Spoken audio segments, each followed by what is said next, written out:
everyone. This is update for August 29, 2023, day 552 of the war, and of the date update. This is also a catch up for August 26, 27, and 28. There's not really much going on the front line, general development. I'm going to start first with strategic ones, and then I'm going to switch to the walk through the front line. So first of all, there's a realization in Russian political top that the trade with India was a huge mistake. And just to give you example, what happens? Russia sold 30 billion US dollars worth of crude oil in H1 2023, and was able only to recover, actually buy goods only for 3 billion. So basically, as you can imagine, it's a clean 90% discount. And so Russia has tons of rupees, but they're useless, right? It's basically just confetti, effectively, for Russia. It's just simply, and this is the whole point, barter doesn't work. And you really need the real currency. That's why our civilization has currency. And so again, this effectively kills all of that crude oil trade with India. I don't know how quickly it will kill, but it will. Because you can imagine if you're selling if you're a business and selling your product at 90% discount, you're going to be bankrupt in pretty quick fashion. This does work with China though, because China is producing a lot of goods that are in high demand. We're all using some Chinese products, so basically it does work there. The problem with China is that China strategically does not want to depend on any single supplier of crude. So basically, it has a system of limits, so that no supplier has a significant percentage of the market. And actually, China was favorable to Russia, so they kind of gave them extra a little bit. They are a little bit over the limit, but beyond that, China is not ready to increase limit for Russian crude oil export. And so Russia is becoming stuck with all of this, what it was selling to India. Basically, there is a problem there. Unclear how it's going to get resolved, but there is a huge hold, as you can imagine, for Russian economy, for Russian society, because basically they were giving like 27 billion US dollars worth of crude oil, but essentially for free. And similar picture for 2022, right? So this is as ugly, and so this cumulative mistakes, they grow in size. And eventually it's become impossible to carry out this sort of suicidal trade. And that's actually one of the reasons why Russian ruble is not feeling great. It was attempting to fall down against the US dollar and euro today, starting again on the sort of on a negative trajectory, because, as I said, this doesn't work, and there is probably there is realization of that in Russian economy, in the Russian financial system. Then let's actually now switch to the situation on the front line in Ukraine. I'm just gonna do this first strategic kind of like update on what's going on there. Both Ukraine and Russia effectively face strategic dead end at this point, because neither army is capable of doing offensive operations. And what's happening in Russian army is there is very clear shortage of the artillery ammunition.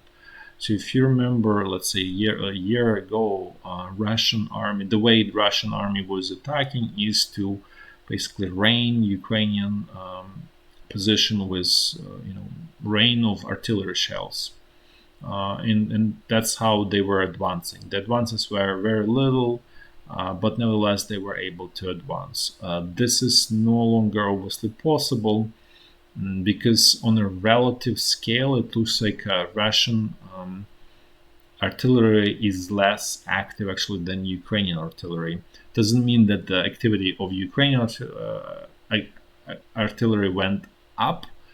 It remained fairly stable. It just shows how much Russian artillery went down. So the basically use of artillery by both sides effectively decreased tremendously. In some way, it's sort of degradation of the war. So it's not even becoming, it's no longer World War One. It's just we're moving closer to feudal ages where it's more just people using small arms, mortar fire, and anti-tank missiles. Also, this kamikaze tactical UAVs to fight. Basically, it's becoming the fight is sort of turning into sort of more cheaper fight, I would say, right? So that is using fewer resources that are expensive, and it's unfortunately in this case that human life is viewed by both governments as a cheap resource, which is obviously wrong, but that's just how it's perceived. And so from that perspective, for both sides, it's easier to use human lives than basically have enough artillery shells, because it's actually maybe it is counterintuitive, but using artillery shells actually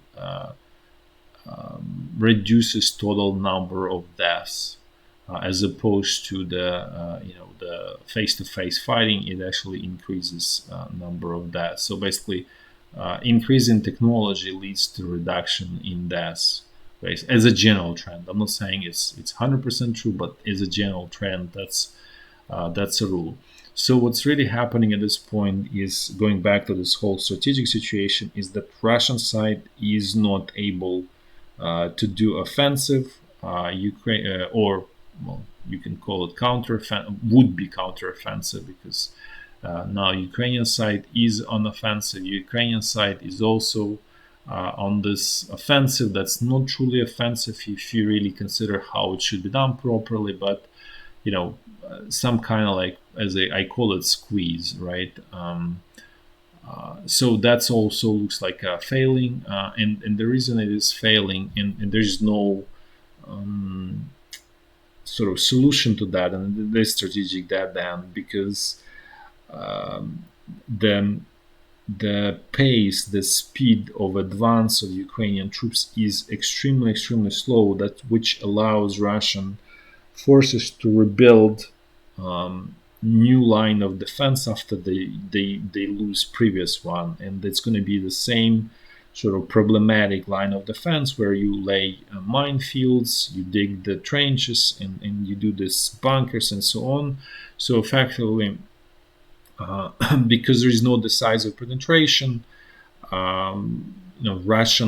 Russian command can always fall back 5 kilometers south, then again 5 kilometers south, and you can go all the way to the Azov Sea in that fashion. And basically, Ukrainian side is trading human lives for these territories. And as I said before, Ukraine is 4 times at least smaller than Russia, and I would say right now it's probably 5 times smaller. So effectively, it will drain Ukraine of people sooner than Ukraine will achieve the shores of the Azov Sea. So this is basically dead end that Ukraine is facing, and Russia is also, as I said, the same, because if they try to attack, this is going to be attack essentially without much of artillery support, and it's going to be a totally suicidal death attack that will just kill people without really achieving anything. So both sides are effectively not capable within this sort of paradigm.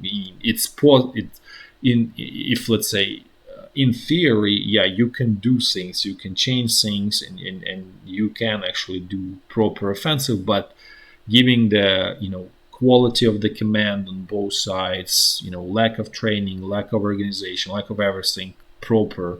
This is sort of giving this sort of giving situation within the giving paradigm. That's why I say that within the giving paradigm, there's no real solution for either side, and that's probably why I mentioned this several times already, that the front line is sort of kind of freezing, similar to the concrete that's freezing. Essentially, it's just, if for those who don't know, it's at the beginning is very liquid, and then that sort of liquid thing will change into stone eventually, and this is what's really happening, and it's very clear indication that Russian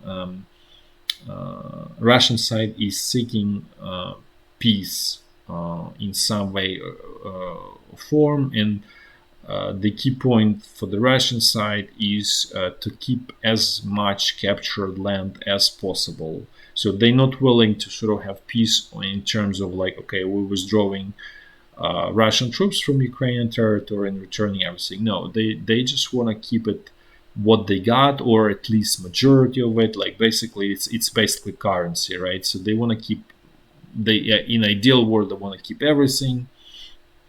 If they can keep half of it, they'll be happy too. But basically, the Crimea obviously is something that's the most important for Russian side. That they would prefer to keep it under any circumstances.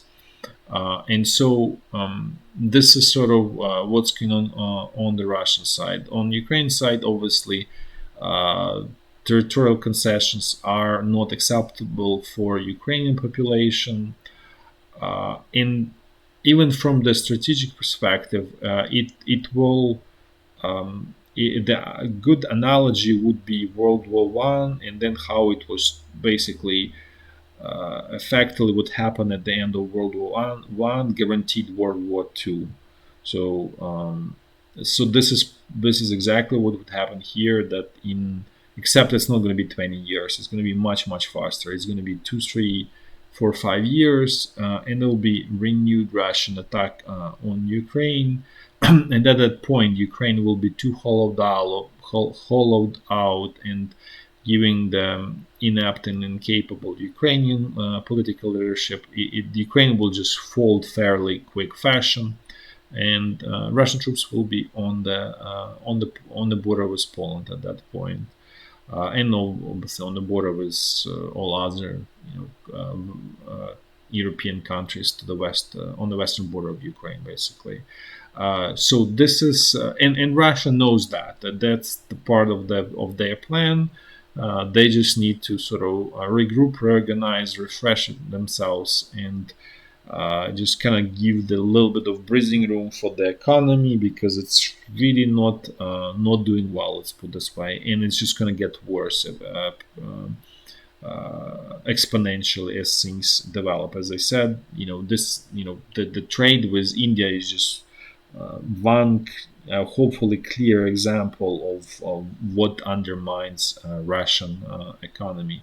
And by the way, the sort of knee-jerk reaction on the Russian side, what the Russian government is doing, they try to squeeze everyone who is still sort of generating value add, and trying to extract that value add into the coffers of the Russian government, and then basically waste that resources on the war. And that's really undermining the basically war is the best destructor of the economy in general.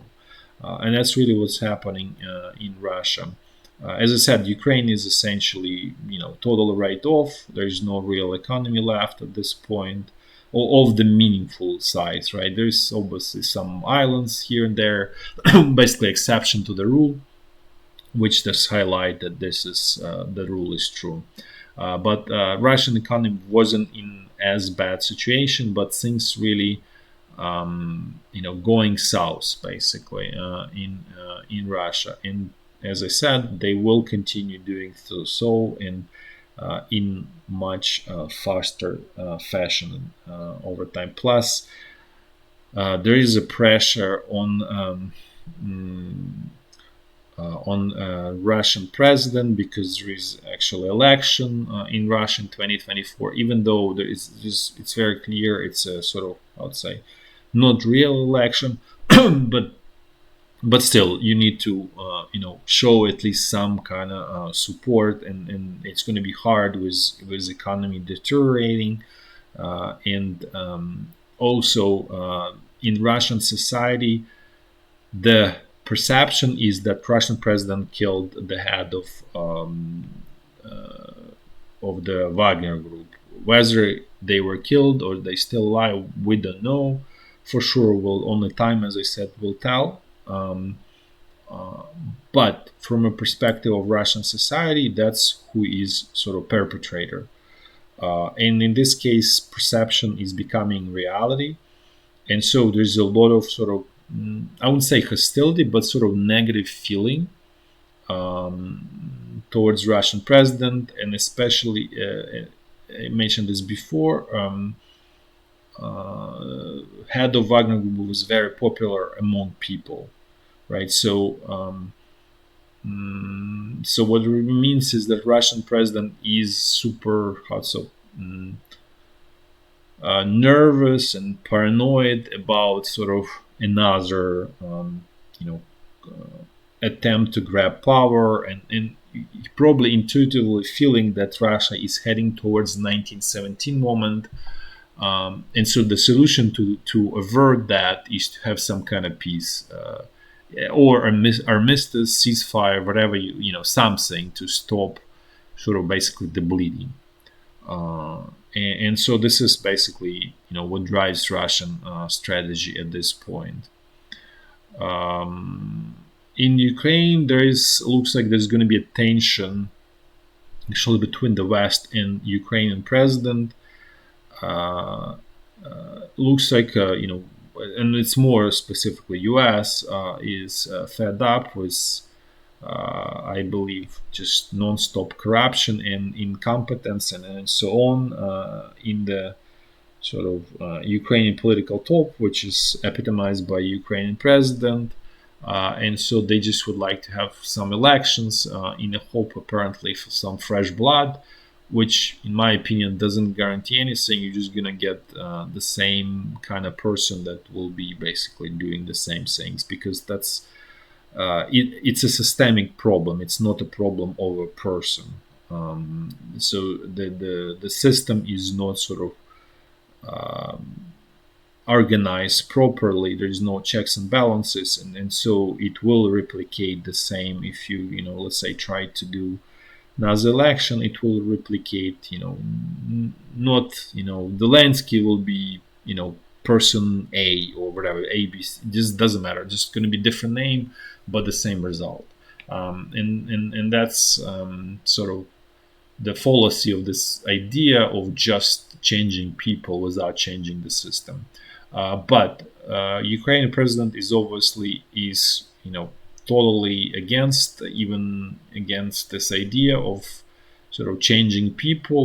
He loves the power. He has essentially total power because the parliament is in his pocket, because it's his party, and he has full control of that party. So essentially, there's no checks and balances, and he effectively controls parliament and effectively controls the whole power in the country. And this is obviously not healthy dynamic under any circumstances.